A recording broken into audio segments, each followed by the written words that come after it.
Meus irmãos, a paz do Senhor, é com muita alegria que nós estamos mais uma vez juntos aqui na Academia de Pregadores para o estudo das nossas lições de escola dominical.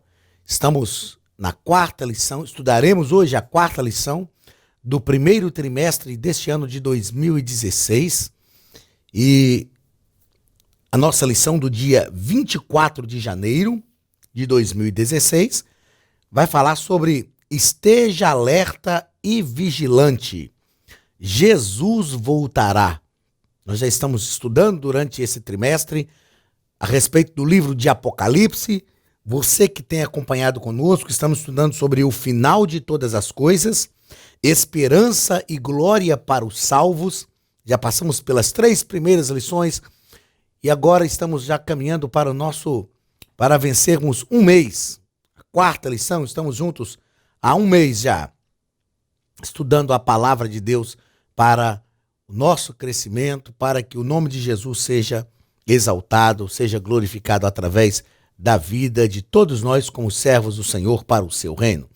Vamos como nós sempre fazemos, vamos à leitura do texto áureo, leitura da verdade prática, leitura do ponto central, a leitura dos objetivos gerais, os objetivos específicos, e também a leitura da leitura bíblica em classe. O texto áureo da nossa lição está em Lucas, capítulo 17, e o versículo 24, que nos diz o seguinte: porque como o relâmpago ilumina desde uma extremidade inferior do céu até a outra extremidade, assim será também o Filho do Homem no seu dia.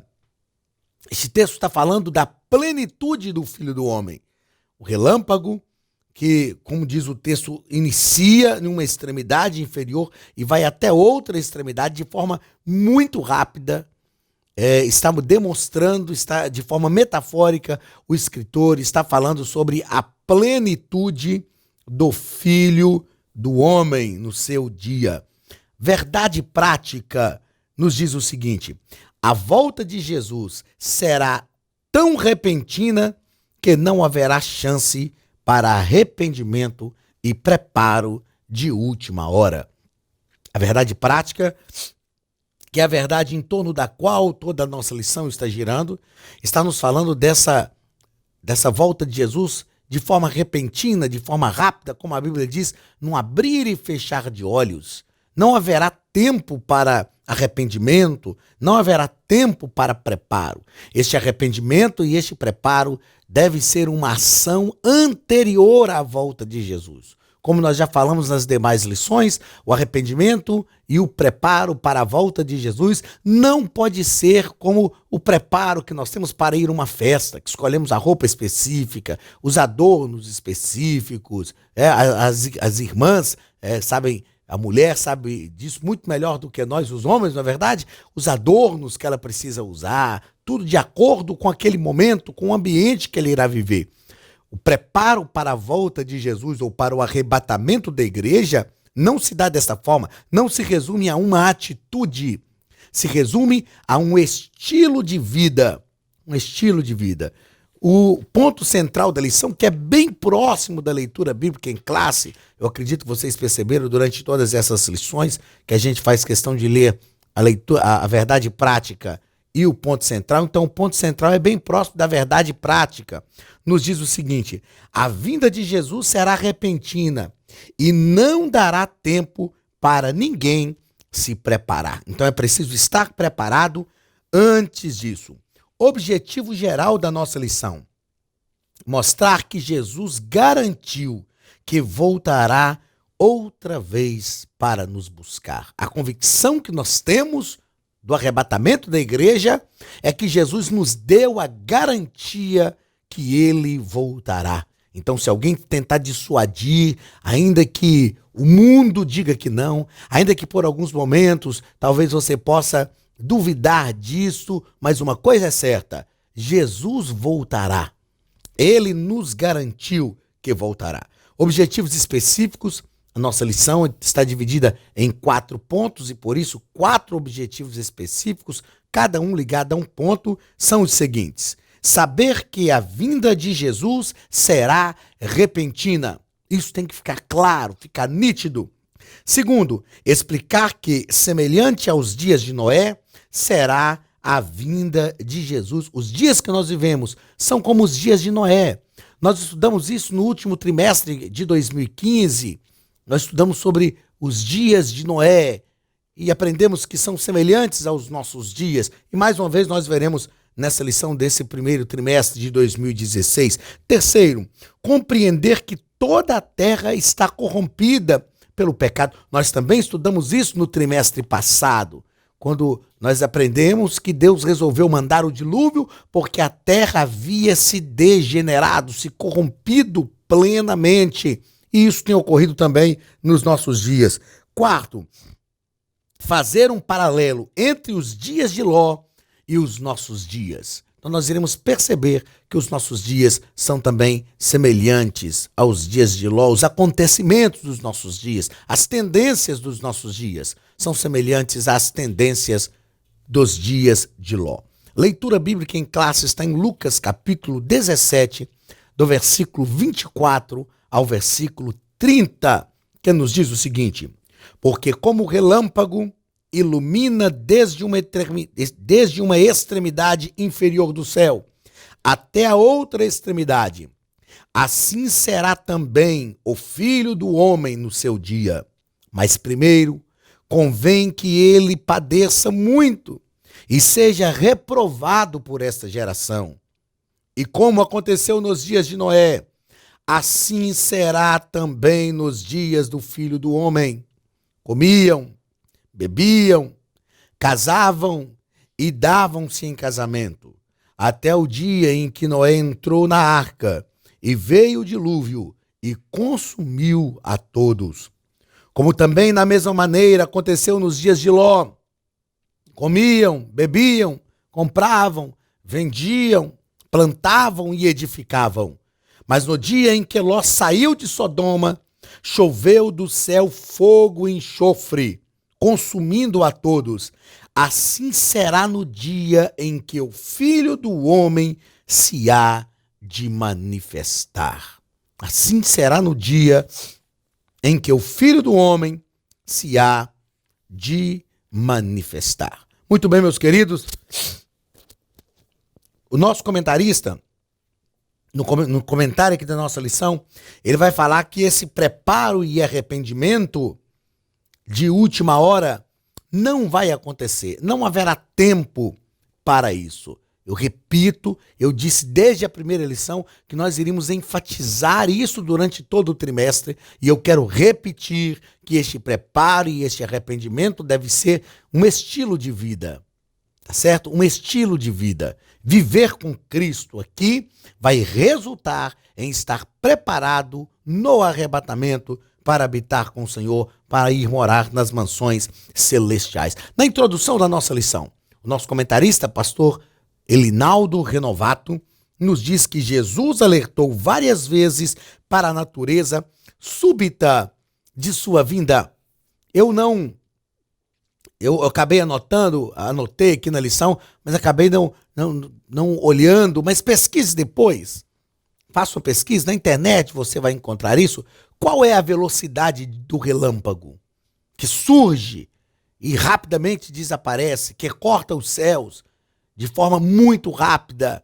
Jesus está falando do seu dia, do dia do Filho do Homem, como relâmpago, para mostrar justamente esta rapidez, essa forma súbita que será verdadeiramente o arrebatamento da igreja. Num abrir e fechar de olhos, o Senhor vai arrancar, vai tirar com força a sua igreja desta terra. Então, a volta de Jesus, ou nós já definimos isso aqui, nós falamos comumente a volta de Jesus, mas na verdade nós estamos nos referindo ao arrebatamento da igreja. O arrebatamento da igreja será de forma súbita. Primeiro ponto da nossa lição: a vinda de Jesus será repentina. O primeiro parágrafo nos diz que será como um relâmpago. É lógico que está usando essa forma metafórica por causa da velocidade do relâmpago. Então, a vinda do Filho do Homem O arrebatamento da igreja será como um relâmpago, quando as pessoas menos pensarem. É por isso que nós precisamos estar prontos. É por isso que nós precisamos estar precavidos, vivendo com o Senhor, todos os dias, em todos os momentos. Porque quando as pessoas não estiverem nem mesmo pensando nisso, rapidamente o Senhor vai arrancar a sua igreja desta terra, assim como o relâmpago em dias de tempestades. Ele surge e vai embora de forma muito rápida, corta os céus, como nós falamos. Será o arrebatamento da igreja. O segundo ponto, segundo parágrafo, aliás, deste primeiro ponto, fala que a vinda do Senhor será como um ladrão. Preciso deixarmos claro que a Bíblia vai comparar as ações de Satanás, dizendo que o ladrão veio senão para roubar, matar e destruir. E nessa situação, a palavra de Deus está usando a ação do ladrão para falar da forma inesperada como ele chega, da forma inesperada como ele aparece. Para que a residência não seja furtada, a família ou a pessoa coloca portões, portas, barreiras físicas, tudo isso para produzir segurança e principalmente durante a noite. Porque se o pai de família soubesse a que hora que o ladrão chegaria, ele ficaria de vigia. Ele impediria essa sua ação. Mas quantas famílias que saem de viagem, quando voltam, são surpreendidas porque a casa foi roubada, foi assaltada? Isso é trágico. E então as pessoas colocam muitas barreiras, portões, cadeados, cercas elétricas, câmeras, alarmes. Porque elas acreditam, nós acreditamos nisso, que colocando essas barreiras vão dificultar a ação do meliante. E ele talvez vai até mesmo desistir da sua ação, porque ele percebe que essa casa tem muitas barreiras. Entretanto, se ele insistir em vencer essas barreiras, existem barreiras que denunciam a sua presença, como alarmes, por exemplo. Muitos fazem altos investimentos nisso. E se nós protegemos a nossa casa, muito mais a nossa vida espiritual precisa ser protegida contra os ataques dos inimigos. Precisamos estar prontos, preparados e em segurança para a vinda do Senhor. Não podemos descuidar da nossa casa espiritual. Se nós colocamos barreiras para proteger a nossa casa física, nós precisamos pedir ao Espírito Santo que coloque barreiras também para proteger a nossa vida espiritual. Porque o Senhor virá no momento em que muitas pessoas não esperam. Entretanto, eu e você, como salvos em Cristo Jesus, não podemos ser pegos de surpresa, porque nós estamos esperando o arrebatamento da igreja para agora mesmo, para este exato momento. E se estamos esperando o arrebatamento da igreja para esse exato momento, nós não seremos pegos de surpresa. Segundo ponto, como foi nos dias de Noé? Como eu disse e repito, nós já estudamos isso no trimestre passado, mas nós vamos perceber que os nossos dias são como os dias de Noé. O escritor vai nos dizer em Lucas capítulo 17 e o versículo 27, que eles comiam e bebiam. Comer e beber é uma necessidade para a sobrevivência. Todos nós precisamos do alimento cotidiano para a nossa própria sobrevivência. O que nós precisamos entender é que, espiritualmente falando, o reino de Deus é uma prioridade. Isto mesmo, o reino de Deus é uma prioridade. Muitas pessoas priorizam a sua sobrevivência e esquecem que, se não priorizarmos o reino de Deus, nós podemos perder a nossa sobrevivência. Mas quando priorizamos o reino de Deus, nós temos também garantida a nossa sobrevivência. Se nós precisamos de comer, de nos alimentar para sobreviver, muito mais precisamos estar atentos ao reino de Deus, ao reino do Senhor na nossa vida. Noé falava de um dilúvio em tempo em que as pessoas não presenciavam chuva, não conheciam do que Noé estava falando. E nós estamos anunciando o arrebatamento de uma igreja que ainda não foi arrebatada. Nós estamos falando de um arrebatamento que ninguém conhece. E muitas pessoas nos nossos dias, assim como nos dias de Noé, não acreditavam que iria chover, porque não conheciam a chuva, não acreditam mais no arrebatamento da igreja. Mas ele acontecerá. Ele acontecerá. Cuidemos da nossa sobrevivência, mas cuidemos muito mais do plano e do projeto de Deus para o arrebatamento da igreja. Priorizemos o reino de Deus, porque esta é a vontade do Senhor. Casavam e davam-se em casamento. Casar é uma forma de formar uma nova família. É uma maneira de formar uma nova família. Muitas pessoas estão de tal maneira envolvidas com os cônjuges, com os filhos, que o mundo vai passando, os dias vão passando e as pessoas se esquecem do dia do Senhor. O que eu entendo é que quando o escritor, quando Lucas cita que comiam e bebiam, ele está falando da sobrevivência para aquela geração de Noé. A sobrevivência era uma prioridade em relação ao reino, o que não pode ser na nossa vida. O reino de Deus é prioridade. Quando ele diz que eles casavam e davam-se em casamento, ele está falando de projetos pessoais. Os nossos projetos pessoais não são prioritários ao reino. O reino de Deus é prioritário em relação aos nossos projetos pessoais. Então, o reino de Deus é prioritário em relação à nossa sobrevivência. E o reino de Deus é prioritário em relação aos nossos projetos pessoais. Se assim foram nos dias de Noé, assim são nos nossos dias. As pessoas priorizam a sua sobrevivência, as pessoas priorizam as suas próprias prioridades, para ser bem redundante, não é verdade? Priorizam as suas próprias prioridades e não as prioridades do reino. E o que nós vemos acontecer é um antropocentrismo, onde o ser humano está no centro de todas as coisas. O que Deus quer é que nós priorizemos o seu reino. Terceiro ponto, a corrupção geral na terra. Como aconteceu nos dias de Noé, isso está acontecendo. Já aconteceu também nos nossos dias. Famílias estão corrompidas, as pessoas estão corrompidas, governos estão corrompidos. Nós passamos por instabilidades da liderança neste país. Líderes eclesiásticos estão se corrompendo. A corrupção atingiu todas as esferas, todas as camadas da sociedade. A corrupção está tão degenerada que quando nós vemos uma atitude não corrupta, uma atitude correta, a mídia e todos nós ovacionamos isto como se não fosse uma obrigação social do indivíduo. A corrupção tem ganhado um espaço muito grande na mídia. A corrupção tem ganhado um espaço muito grande em todas as esferas da sociedade. Então, o terceiro ponto da lição vai falar sobre a corrupção geral na terra. O primeiro parágrafo, toda a terra estava corrompida e violenta.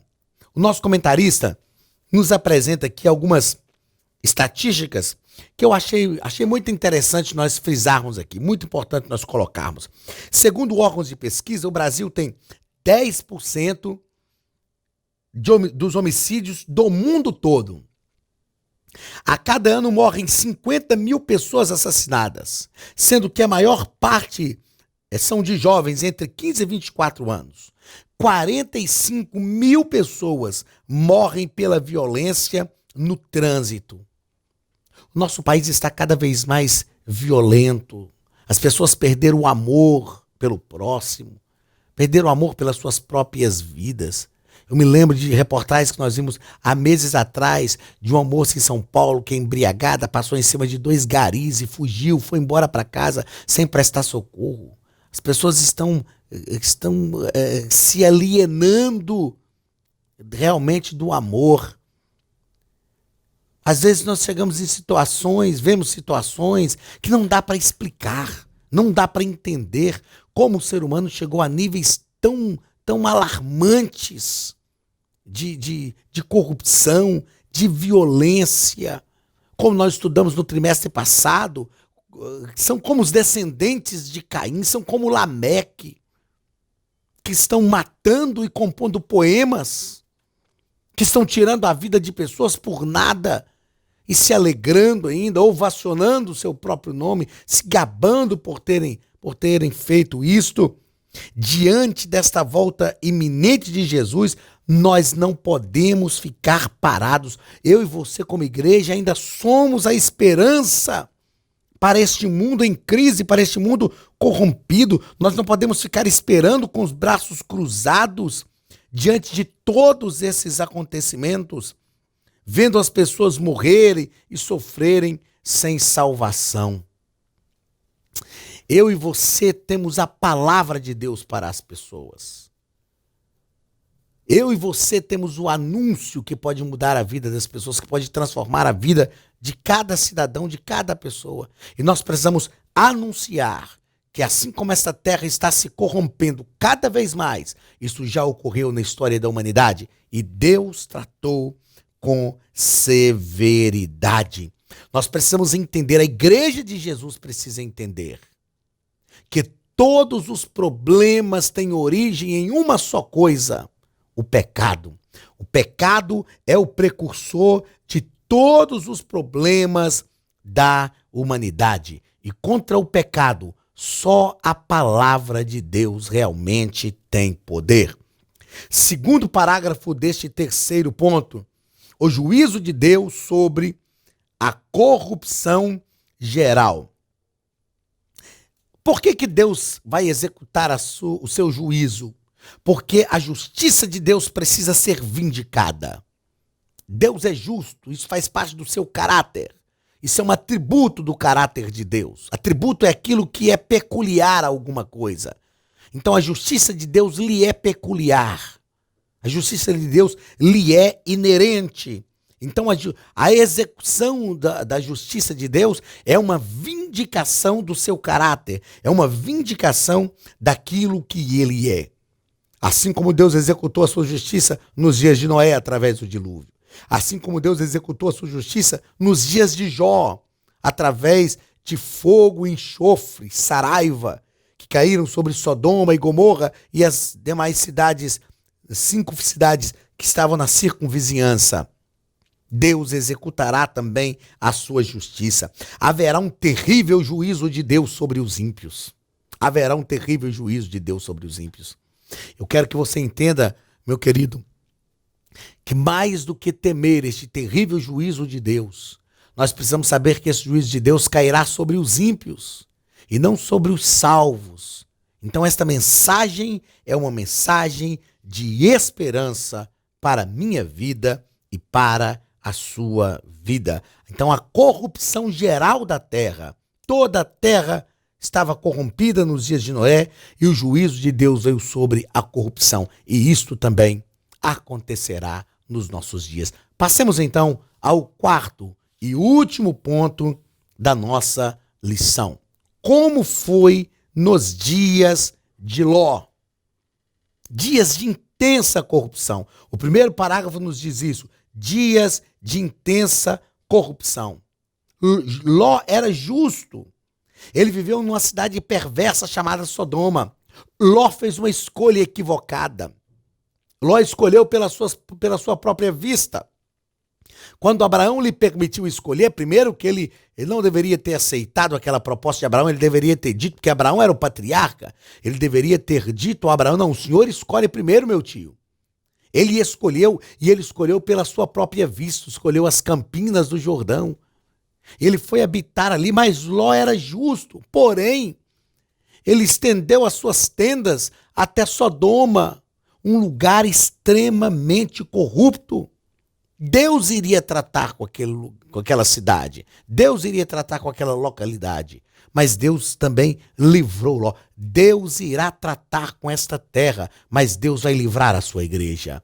Assim como Deus tirou Ló de Sodoma antes de queimar aquele lugar, Deus também vai tirar a sua igreja desta terra. Que esta seja a nossa maior esperança, em nome de Jesus. O Senhor demonstrou grande paciência com Ló, com a sua família, o Senhor os ajudou a sair, o Senhor teve que, através dos seus anjos, pegar Ló pela sua mão, tirá-lo, arrancá-lo dali, dizendo: escapa-te por tua vida, foge lá para a campina, escapa-te por tua vida. A mulher de Ló, entretanto, durante a fuga, ela olhou para trás e ficou petrificada. Ela estava tão presa, ela estava tão envolvida com todas as coisas daquele lugar, que ela não suportou e olhou para trás. Meus irmãos, nós precisamos entender que a nossa pátria não é aqui. Nada deste mundo pode nos prender. Nada deste mundo pode nos prender. Eu me lembro neste momento do testemunho de um amigo que eu tive, Edgar Aurélio. O Edgar Aurélio, eu acredito que algumas nações do mundo divulgaram, o Brasil, isso foi muito divulgado no Brasil, em todos os telejornais. Em 2006, um missionário brasileiro morreu no Timor-Leste, assassinado.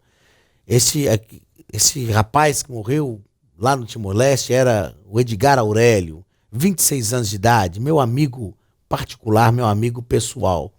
E a sua irmã, que é missionária ainda hoje, trabalha ainda no Timor-Leste, ela mora em Belo Horizonte, sempre está no Timor-Leste, resolvendo os problemas, que ela é responsável ali pelas missões no Timor-Leste.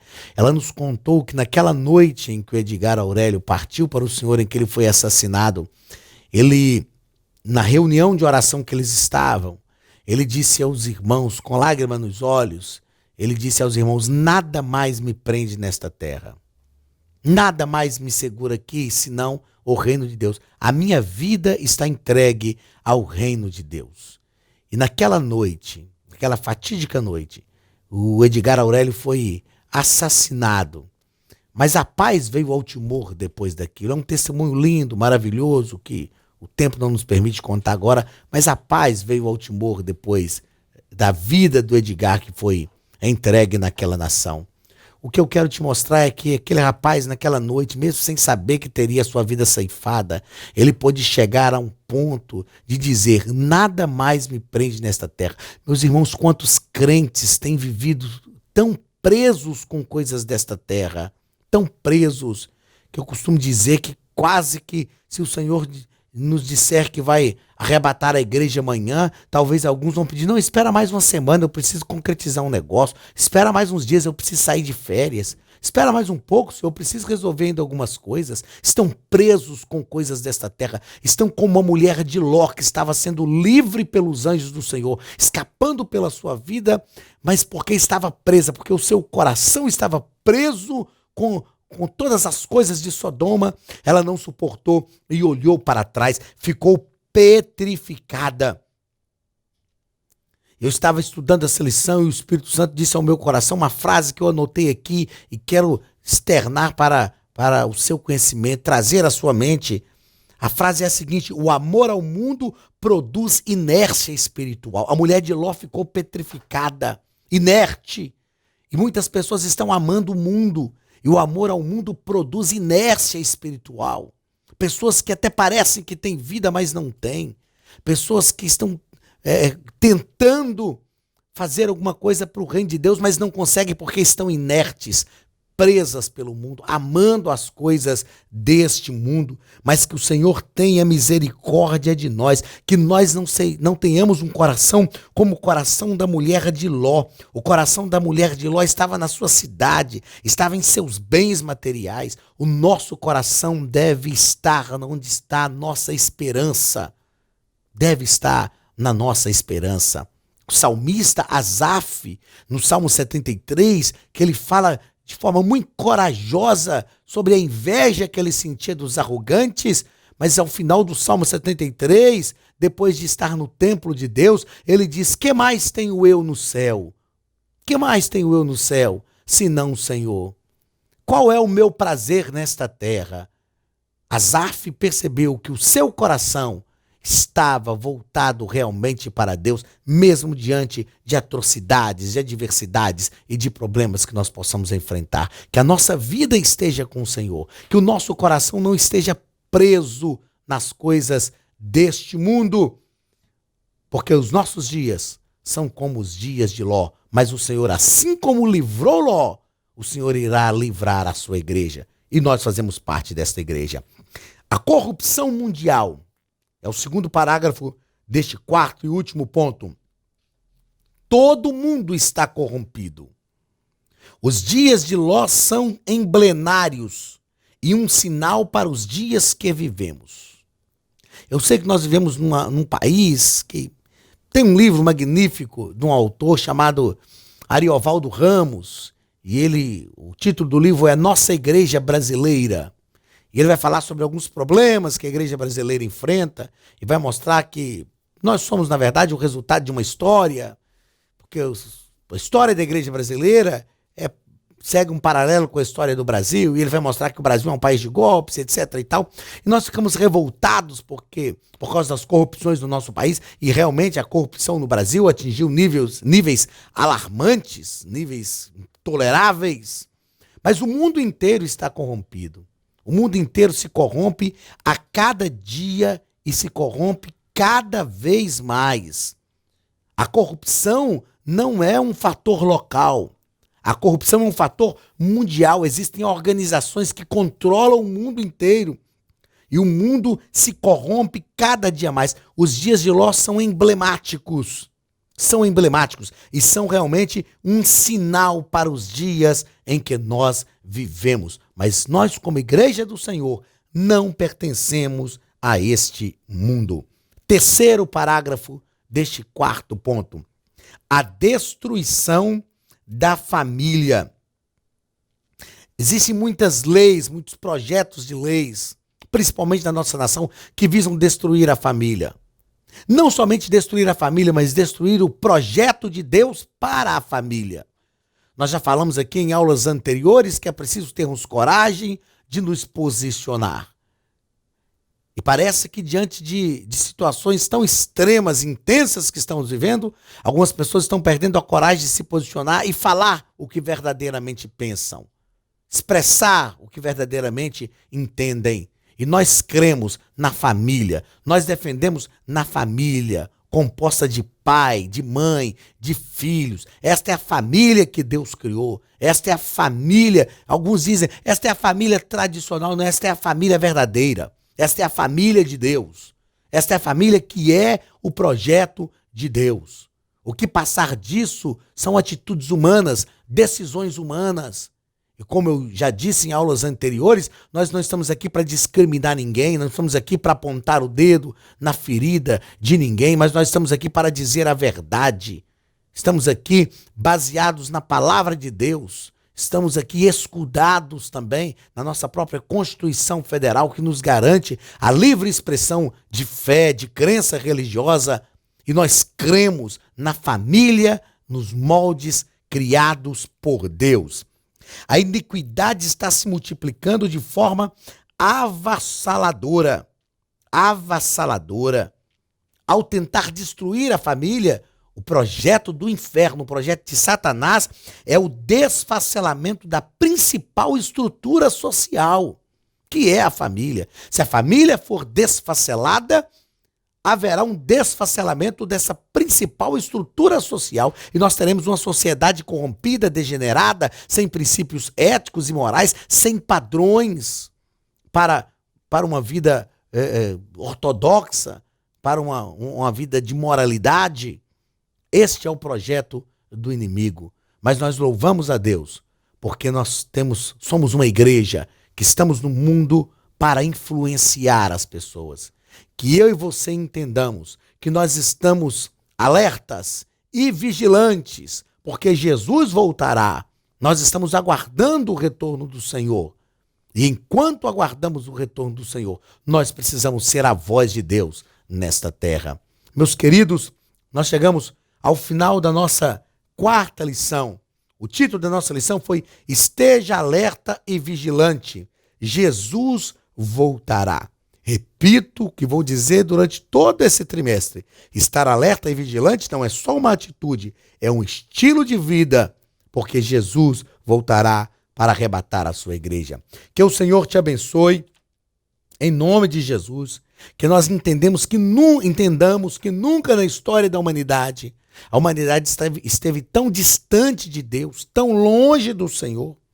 Nunca foi tão necessário uma aproximação de Deus. Com tantas religiões que surgem todos os dias neste mundo, a humanidade nunca esteve tão distante de Deus. Mas eu e você temos a resposta para este mundo. E a resposta que nós devemos dar a este mundo é a proclamação do Evangelho e o anúncio de que Jesus voltará. Glórias ao Senhor. Ele voltará. Que quando Ele voltar, nós estejamos todos preparados para habitar com o Senhor nas mansões celestiais. Deus te abençoe, obrigado pela sua companhia, obrigado por estar conosco mais uma vez. É sempre um prazer, um sinal de prestígio estarmos ao seu lado e nós estaremos aqui na semana que vem, na Academia de Pregadores, para a nossa 5ª lição. Que Deus te abençoe e prospere a sua casa e a sua família. Receba o abraço da Academia de Pregadores do pastor Anderson Silva. Na semana que vem estaremos juntos novamente. Eu te espero. Não se esqueça, Academia de Pregadores, em busca de um ensino bíblico teológico de excelência para a glória do nome do Senhor.